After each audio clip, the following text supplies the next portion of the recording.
Hi everyone, Crista Cowan here with another episode of the Barefoot Genealogist. Today's topic is defining relationships. Many of you have probably heard of the terms a cousin so many times removed and wondered what that meant. You may also have seen probate records or land documents that list relationships, and those definitions of those relationships in some cases have changed over time.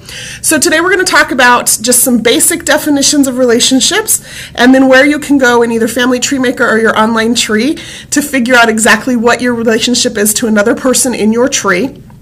And then next Thursday, we're going to talk about exactly how to adjust the nature of a relationship in Family Tree Maker or your online tree so that you can delineate between step relationships, adoption, biological relationships, all of that. That'll be next Thursday. Today we're just going to talk definitions. It's going to be short and sweet.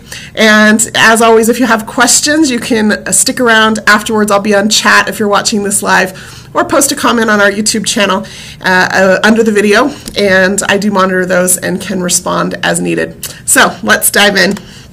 We're going to define our relationships genealogically today.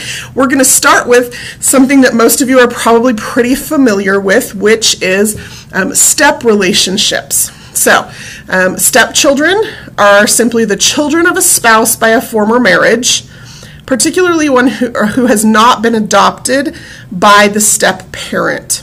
Okay, this may seem very elementary to some of you, but sometimes it gets confusing. So we're just gonna go over the basics. A step parent is technically the current husband or wife of your mother or father. If your step parent were to divorce your mother or father, technically they are no longer your step parent. Now we know that relationship definition for personal reasons can be very fluid, but for legal reasons, oftentimes it's very rigid and defined. Step brothers or step sisters then are the children of a step parent. Okay, again, that seems very basic, but that's going to be really important here in just a minute, and you'll see why. The next relationship that I want to talk about is in-laws. Now, in-laws, as we know it today, typically means the family of your spouse, so your husband or wife's mother or father or brothers and sisters would be your in-laws, mother-in-law, father-in-law, brother-in-law, sister-in-law. Okay, or in-laws are typically the spouse of your children. So you could have a son-in-law or a daughter-in-law. That's how you're going to define that relationship. However, in-laws used to mean, that phrase exactly, in-law, means a relationship that could be legally defined. And so, think about this for just a minute. If you're looking at an old probate record and it lists a son-in-law, it is very possible that that is a stepson or, a stepson, not a husband of a daughter. Hopefully that makes sense, right? Basically, it just used to mean any legal relationship. And so just because something says they're an in-law, don't put today's definition on that. Use it as a clue to start digging into other relationships or other ways that that person might be legally related to the person that is referring to them. Again, I hope that makes sense. Some of this stuff gets a little confusing. I've tried to simplify it as much as possible. Okay, the next relationship that I want to talk about, and this is the big one that always confuses people, is cousins. So we're going to start very simply. The first thing you need to do to determine how someone is your cousin is to figure out who the common ancestor is. So how are you related to this person? Who is your common ancestor that you share? Okay, let's make it really easy. If your common ancestor is a parent, then you are siblings.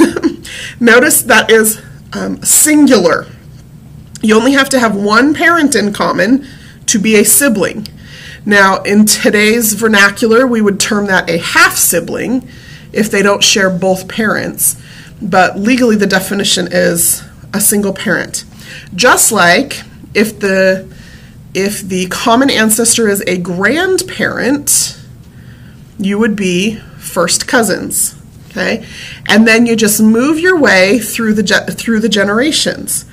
A great-grandparent means you're second cousins.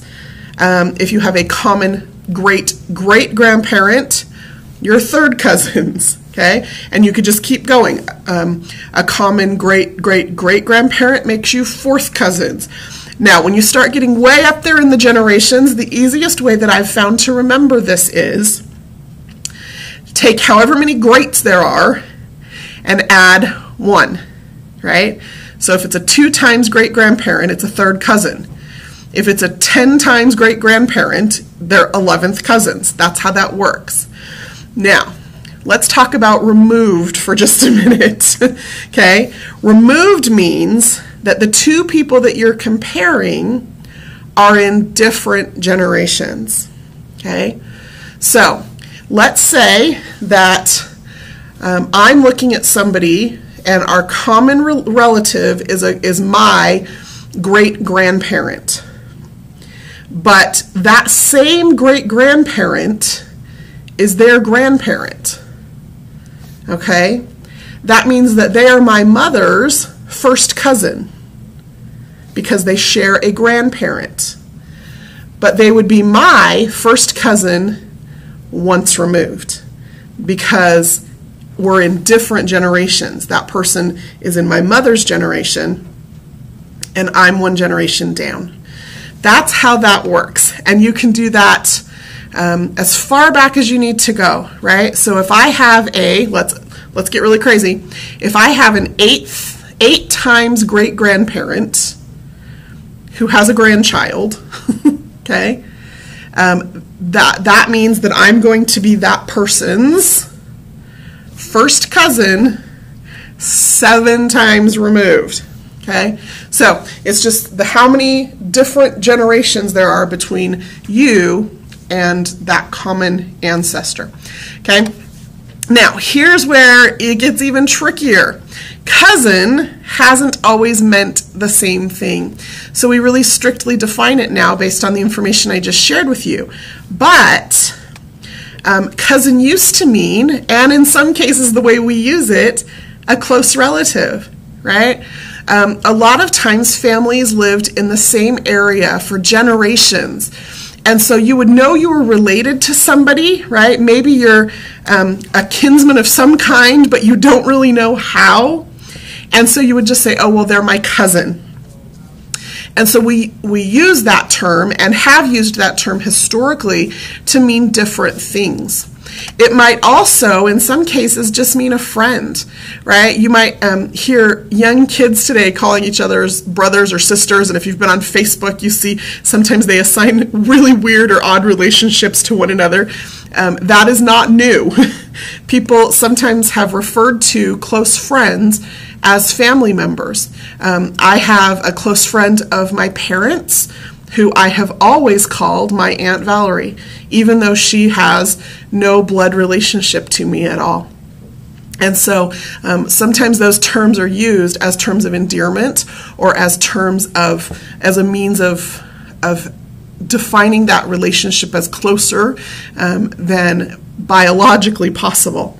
So keep in mind, again, when you're looking at old documents or reading old diaries or wills, probate records, articles about a wedding, whatever, that sometimes it doesn't always mean what you think it means. Use those as clues to determine the real relationships, but just recognize that those phrases and things haven't always meant the same thing. There are other words and phrases that are used in defining relationships that also haven't always meant the same thing. So watch out for things like uncle, nephew, those kinds of words sometimes actually really meant a cousin, right? So they might call a cousin an uncle if he was a generation older than them, or vice versa. They might call a cousin a nephew if he was a generation younger. Then we can start getting into things like junior and senior. Junior and senior doesn't always mean a father and son relationship. Sometimes there are cousins living in the same community who have the exact same name, and they will call one senior and one junior to differentiate them from one another in the community. So junior and senior don't always mean a father-son relationship. So just pay attention. Again, the idea of genealogy is to help us to identify people and identify the family structure or the relationships. And these words are used to help us figure that out, but sometimes they cause more confusion than not. So the last thing that I just want to share with you is a couple of ways that you can figure out what the relationships are that already exist in your family tree. So let's start with Family Tree Maker. You're going to want to use the relationship calculator, and here's where you're going to find that. So when you're on a person in your family tree, if you just come up here to Tools, you have a relationship calculator. You can click on that, and now you can see, because I'm the home person, I can see that here's me, and my father, and his father, and his father, and his father, and then his parents, and they have a son who had a daughter. And so I'm trying to figure out my relationship to this person here. And it says over here that she is my first cousin 3 times removed. Okay, so she's a grandchild of our common ancestors, which makes her a first cousin. And then I am 1, 2, 3 generations removed from her first cousin. Okay. So it lists who your common relatives are and exactly what the nature of that relationship is. Now, sometimes in your tree, you're related to people in more than one way. Not so much on my dad's side of the family, but a little more often on my mom's side of the family. You may have heard me call it my family wreath, where there was a lot of intermarriage. Sometimes we end up with multiple relationships to a single person. And so you can just click this little down arrow in that case, and it'll show you what some of those other relationships are. You can also change either one of these people from this screen, where I could come in here and I could say, okay, what's her relationship to this person? Well, she's the second cousin 1 time removed for this person. Or, maybe I want to find somebody entirely different on my tree. How are they related to, to this person? Where'd George go? There he is, okay? And so here he's actually a direct, we say direct ancestor, but really that's kind of redundant, because an ancestor is simply somebody that is a parent, grandparent, great-grandparent, and so on. The rest are just varying degrees of relatives. So all of that is done right here in this relationship calculator, where you can figure out how you're connected to any of these people. Now, I can also, there's also a chart, and I can do this either from the charting, from the Publish button up here, or I can do it from directly within this relationship calculator, where I can view a chart. Now, one of the ways I've used this, I have actually discovered on several occasions that some of my close friends are cousins of mine, a fact which we did not know when we became friends. And so I have created these relationship charts to give them so that they can see exactly how we are related. So you can print these out, and I think I actually printed and framed one of these for one of my 5th cousins once for her birthday. So it's a really visual for those of us who are visual and need that kind of view in order to be able to understand things. This chart is a really great little tool. Okay. So that is in Family Tree Maker. You're going to use the Tools and Relationship Calculator to figure out your relationship to anyone in the tree. Now you may notice over here, I have also turned on this feature where no matter where I am in my tree, because I'm the home person, no matter where I am in my tree, it shows me my relationship to this person. Now sometimes that gets a little complicated, right? So right here, oh, you ready for this? This person is the father-in-law of the 2nd great-granduncle of me, right? So this man right here is my 2nd great-granduncle, and this is his son-in-law, and it just works its way down through those generations, right? Okay, So I just have turned on this relationship calculator over here, so no matter where I am in my tree, I know exactly how I'm connected to this person. Or if I'm not, which does happen on occasion. So I do have a few people in my tree where I've proven that we're not related to them, even though we thought we were at one point. And so I've left them in my tree in case I ever find out that I am connected to all of these people. And then I can just reattach them, right? So I'm not going to have to add new people. I can just attach new people. So I've left them in my tree. But you'll notice here it says no direct relationship found, because they are not linked to anybody that I am linked to in any way. Okay, hopefully that makes sense. Okay, last thing I want to share with you today is how to do a similar thing on your Ancestry tree online. So you're going to use the little button, and I'll show you where it is, called View Relationship to Me. It's a little link. And here is where that shows up. When you're on somebody in your tree, okay, you're on their profile page, there is this little link right here that says View Relationship to Me. And when I click that, it will show me exactly how I'm connected to this person. Okay? Again, this supposes that I am the home person in my tree. If I'm not, then I can actually change that. You can either make yourself the home person, or you can identify. I know some of you have started your trees with parents or grandparents. You can say, well, I'm not the home person, here's me, so how am I related to this person? And then you'll notice I have this little box checked here. This says show relationship on profile page. So once I have viewed this relationship and I close this, now you'll notice there's a little set of words right here under her name that lists my relationship to her. Okay, and I can do that for anybody in my tree. I can just come in here and I can work my way through the tree to different people, and then I can say show their relationship to me, and now she is my first cousin once removed, and here's how. And then when I close that, again, now that information about our relationship is listed there. Hopefully that gives you some information about how to find out relationships, what some of those words mean once you get going. On our website, we do have what we call a glossary of genealogical terms. Here's how you're going to find that. If you just click on our help button up here, you may not have noticed it before. It's way over here in the corner. Just click on that, and then if you just type in glossary terms, you'll see that the very first article that comes up is for our glossary of genealogical terms. You'll also notice that there's an article about how to understand cousins and removed. So if you didn't quite understand what I was sharing, or maybe if you learn a little differently and would like to read that, you can read that there.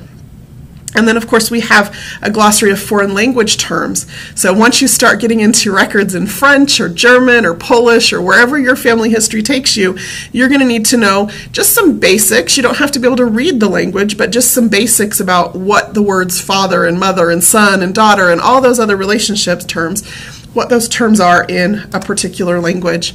And then when you get here, we've broken it down by section, so you can just jump down here and you can say, you know what, I'm really curious about, what consort means as a relationship term, or what cousin means. And then there's some information there. And occasionally you'll see little links to other places where you can go to find more information. So that's how we define relationships, genealogically speaking. We all know, of course, that we define our relationships personally, sometimes a little bit differently, but that's okay. We need to remember that our ancestors did the same thing, and just be on our toes as we're looking for those family connections. Next week, I'll show you where exactly in your software and in your online tree you can define those relationships. If you're watching this live, as always, you can join me on chat immediately following this broadcast. If you have any additional questions, I'm happy to answer those. If you're watching an archived version of this on our YouTube channel, feel free to leave a comment if you have questions. I do monitor those as well. Or, as always, you can email at ask@ancestry.com if you have research questions or challenges or specific questions about this particular presentation, I do read those, respond when I can. Mostly we use those to create future broadcasts and presentations.